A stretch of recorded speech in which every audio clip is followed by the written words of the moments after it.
ये बाइक मेरे पास आई है, हीरो ग्लैमर BS6 की बाइक आई है। अब इस बाइक को मैं साइड पैनल सीट वगैरह ओपन करके रखा है।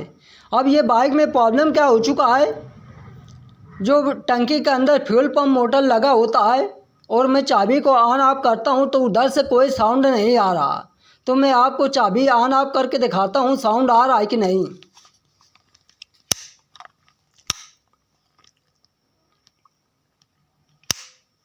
तो बिल्कुल भी साउंड नहीं आ रहा, जबकि मैं चाबी को ऑन ऑफ करता हूँ कुछ भी साउंड नहीं आ रहा।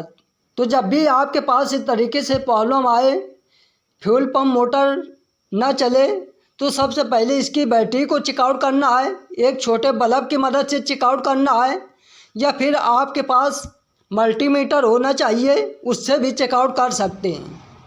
अगर आपके पास मल्टीमीटर नहीं है तो इंडिकेटर की मदद से चेकआउट करना है। तो मेरे पास एक छोटा बल्ब है, उसी की मदद से मैं चेकआउट करूँगा। और इसके बॉडी में अटैच करके वायर कभी चेकआउट नहीं करना। अगर बॉडी में वायर अटैच करके चेकआउट करेंगे तो इसके जो ECU वगैरह लगे होते हैं वो ECU वगैरह ख़राब हो जाएंगे, और सलेंसर वगैरह लगे रहते हैं वो भी ख़राब हो सकते हैं। तो जब भी आपके पास इस तरीके से प्रॉब्लम आए, इस तरीके से एक छोटा बल्ब लेना है और बल्ब की मदद से चेकआउट कर लेना है। तो मैं आपको चेकआउट करके दिखाता हूँ। ये मेरी बैटरी फुल चार्ज है या डाउन है, इससे मालूम पड़ जाएगा। अगर मेरा बल्ब तेज़ी के स्पीड से जल रहा है तो फिर मेरी बैटरी फुल चार्ज है। अगर बल्ब मेरा धीमे जल रहा है तो फिर मेरी बैटरी डाउन है।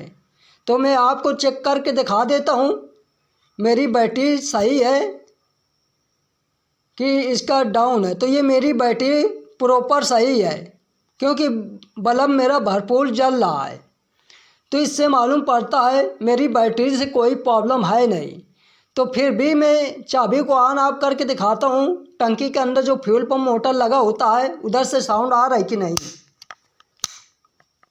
तो अब भी कोई साउंड नहीं आ रही है। अब इसका सेल्फ लगा के चेकआउट करते हैं, तो इसका सेल्फ भी काम नहीं कर रहा, क्योंकि टंकी के अंदर फ्यूल पंप लगा होता है, वो फ्यूल पंप मोटर काम नहीं करेगा तो ये गाड़ी ना सेल्फ में स्टार्ट होगी ना गाड़ी किक से स्टार्ट होगी, क्योंकि उसमें 3 फेज का पंप लगा रहता है।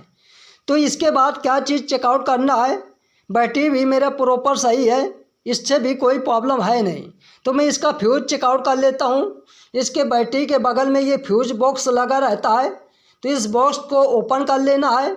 इसमें बहुत सारे फ्यूज लगे रहते हैं, तो इसमें डिटेल लिखा रहता है कौन फ्यूज किस काम में आता है।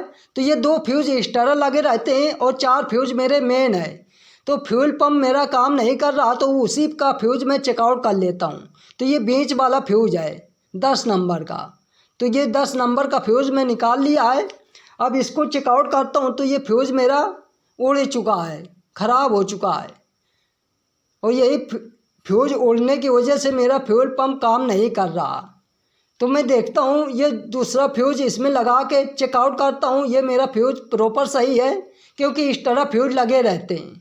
तो इस तरह के ये बीच वाला फ्यूल पंप का फ्यूज होता है। तो फ्यूल पंप ना चले तो ये फ्यूज चेकआउट करना है 10 नंबर का। तो मैं इसको अटैच कर लेता हूँ। अटैच करने के बाद फिर चाबी को ऑन ऑफ करके चेकआउट करते हैं फ्यूल पंप मोटर काम कर रहा है कि नहीं।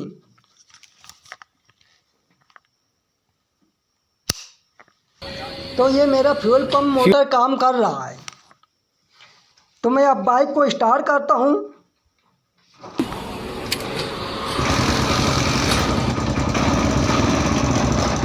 तो ये गाड़ी स्टार्ट हो जाती है और मिसिंग करने लगती है। तो मैं इसका इंजेक्टर खोल लेता हूँ।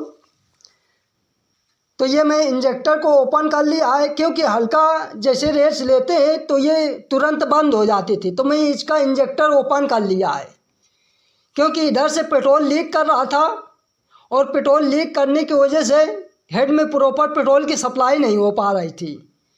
क्योंकि ये इंजेक्टर का जो कैप होता है ये टूटा हुआ था, क्योंकि ये गाड़ी दूसरी जगह बनवाया था और मैं इधर कस्टमर मुझे बताया नहीं कि मैं दूसरी जगह से ये गाड़ी को बनवाया है।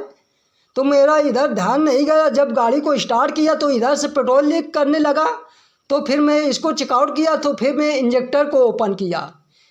तो इस तरीके से अब ये मैं दूसरा इंजेक्टर का कैप डालूँगा, क्योंकि जब भी इस तरीके से जुगाड़बाजी नहीं करना, क्योंकि ये जुगाड़बाजी चलने वाला है नहीं।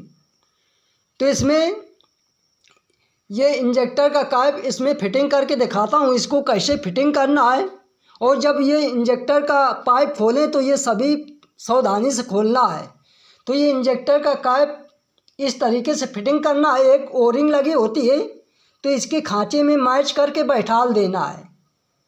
ये इंजेक्टर का जो कैप होता है उसी ओरिंग के अंदर अटैच रहेगी। अगर ये ओरिंग नहीं लगी तो फिर पेट्रोल लीक करेगा। तो मैं अच्छे से इसको अटैच कर दिया है, खांचे में बैठाल दिया है दूसरा इंजेक्टर का कैप। तो अब इसमें फिटिंग कर लेते हैं। जैसे खोला था उसी तरीके से मैं फिटिंग कर लेता हूँ, क्योंकि वीडियो बहुत लंबी हो जाती है। तो इसका ये जो कनेक्शन वगैरह सॉकेट वगैरह लगा देते हैं। फ्यूल पाइप, ये फ्यूल पाइप का सॉकेट वगैरह लगा देते हैं और इसका लॉक भी लगा देते हैं। तो ये मेरा लॉक है, तो इसको लॉक को खांचे में बैठाल के अंदर अटैच कर देना है। तो ये सभी चीज़ों को खोलते समय ध्यान देना है कैसे फिटिंग है, उसी तरीके से खोलना है और उसी तरीके से फिटिंग करना है।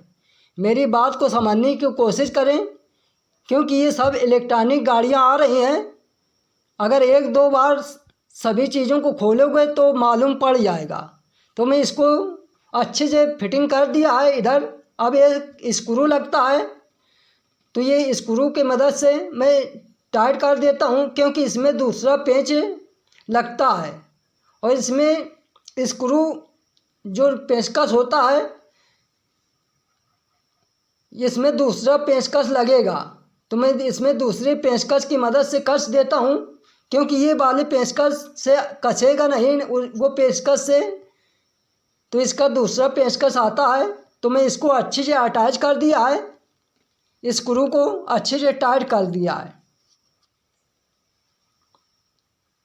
तो जब भी इस तरीके से प्रॉब्लम आए, इसका जो टंकी के अंदर फ्यूल पंप होता है, पाइप होता है, वो पाइप को ओपन करते समय सावधानी से ध्यान रखना है, क्योंकि वो पाइप ज़बरदस्ती खींचने की वजह से, सही ढंग से ओपन न करने की वजह से इसका कैप टूट जाता है। तो इसका टंकी वगैरह मैं सभी चीज़ों को फिटिंग कर लेता हूँ। फिटिंग करने के बाद फिर देखता हूँ मेरी बाइक स्टार्ट होती है कि नहीं, कि मिसिंग वगैरह करती है। तो ये मैं टंकी वगैरह सब फिटिंग कर लिया है और फिटिंग प्रॉपर कर लेना है। और ये इंजेक्टर का कैप टूटने की वजह से इधर से पेट्रोल लीक कर रहा था, और पेट्रोल लीक करने के बाद ये हल्की स्टार्ट हो जाती थी, तुरंत बंद हो जाती थी।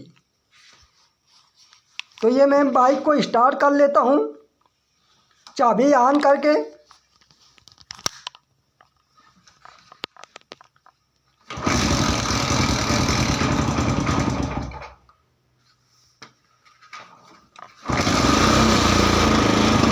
तो ये मेरी बाइक प्रॉपर स्टार्ट है और मीटर से चेक इंजन लाइट चली जाती है। अब गाड़ी में कोई प्रॉब्लम नहीं है। तो जब भी आपके पास इस तरीके से प्रॉब्लम आए, क्योंकि इधर से पेट्रोल लीक कर रहा था, इसी के मारे गाड़ी तुरंत बंद हो जाती थी।